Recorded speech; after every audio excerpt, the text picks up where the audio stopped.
crucified. And so it's a very important meaning. And we know that he had the Last Supper. He shared the breaking of the bread, which he's doing right here, and then the drinking of the wine. Um, but matter of fact, let me first take us through this passage, and uh, and then we'll come back. Okay, just a minute. Okay, now let me first mention that this website is called BibleHub.com. One word, Bible Hub, Hub, BibleHub.com. And I've been using it a lot because here you can go into a passage, but you can do other things, and not just the passage, but you can look at single verses.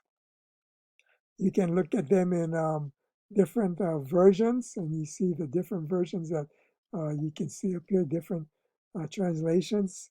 You can also do Greek word studies with this website. So I really recommend it, BibleHub.com, if you've not been here before. But here we're going to look at John chapter 14 and the first three verses. Here, Jesus again is in the upper room, and he shares with them this uh, truth because he knows that he is about to leave them. And so he says, "Let not your hearts be troubled. Believe in God. Believe also in me." Now, he can see right here that Jesus doesn't have any trouble putting himself next to God the Father because they are co-equal in the Trinity. He submits himself to the Father, but in the qualities of deity, they are the same. In fact, Jesus said, "The Father and I are one." So you believe in God and also believe in me. He doesn't have any problem saying that. Now we come to this aspect of the rapture. "In my Father's house are many rooms." In the King James, it says many mansions. "If it were not so, would I have told you that I go to prepare a place for you? And if I go and prepare a place for you, I will come again and will take you to myself, that where I am, you may be also." Now, if you kept on reading, you come to the very famous verse where Jesus says, in response to Thomas asking him, you know, we don't know the way, and Jesus says, "I am the way, and the truth, and the life." Okay, that's another lesson. But just the beginning part right here, if you listen to what he's saying, you know, basically what Jesus is saying is he's describing a portion of the Jewish wedding rituals. And it is the ritual of the groom who goes to his, after the betrothal and after they have exchanged their vows, and the bride accepts this man that she would be his wife. He goes on, he says, "In my Father's house are many mansions." And so he wants to assure, he's talking to disciples, but basically, you think of a Jewish wedding, he's telling his wife, his bride, that there is room for us in my Father's house. "If it weren't so, I would have told you that I go and prepare a place for you." I'm not lying. "And if I go and prepare a place for you," and that's what Jesus has been doing for the last 2,000 years. What is he doing? He's building the new Jerusalem, a place that he will place his bride. In fact, in the book of Revelation, the angel tells John, he says, I'm going to show you the bride coming down from heaven."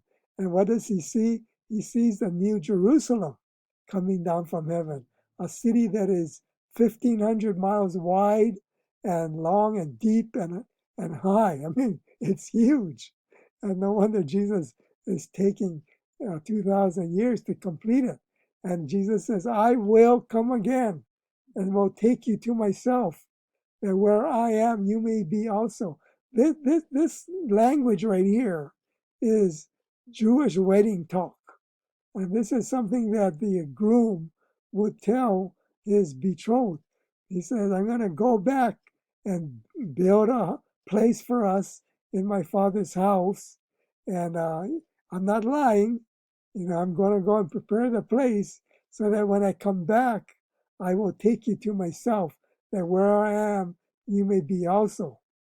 Now, um, I'm not sure if the disciples uh, the disciples are listening to him say this, and I'm not sure if they made the connection, talking about connecting the dots.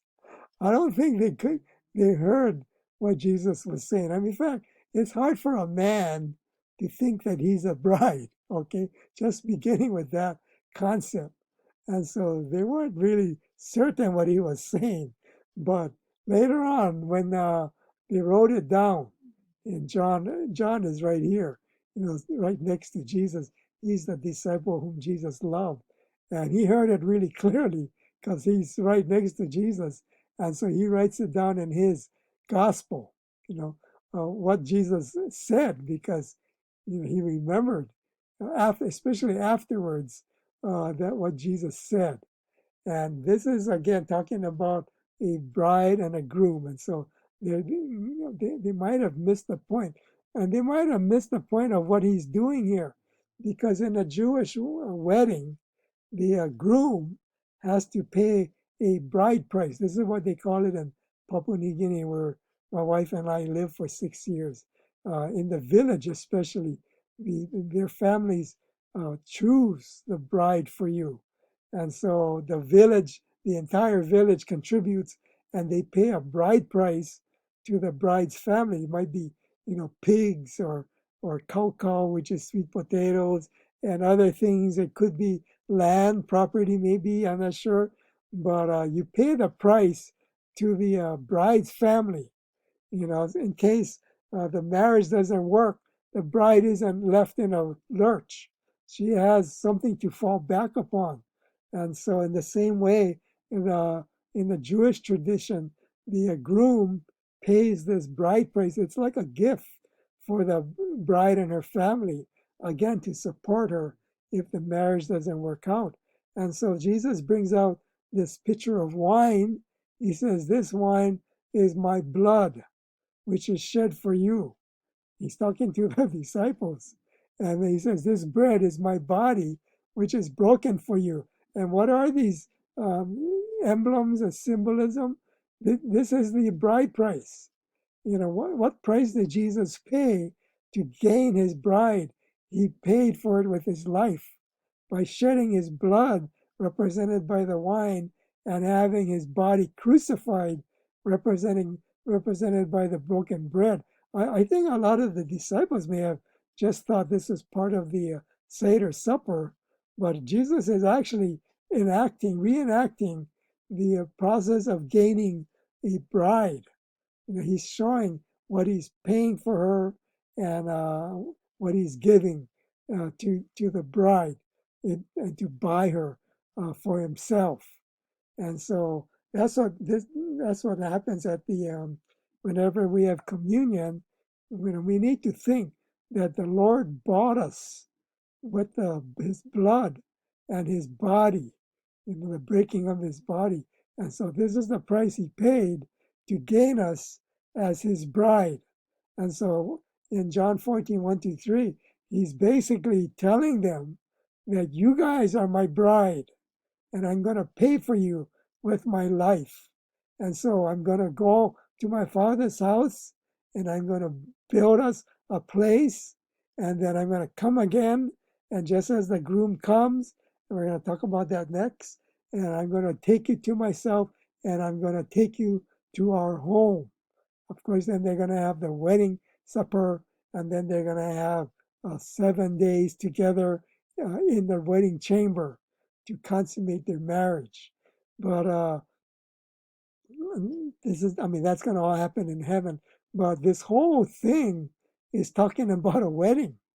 And so that's why I think of the rapture as a wedding, not as a triumphant king coming back. Jesus here is building his home for his bride, which is the New Jerusalem here. And he is talking about coming to receive his bride.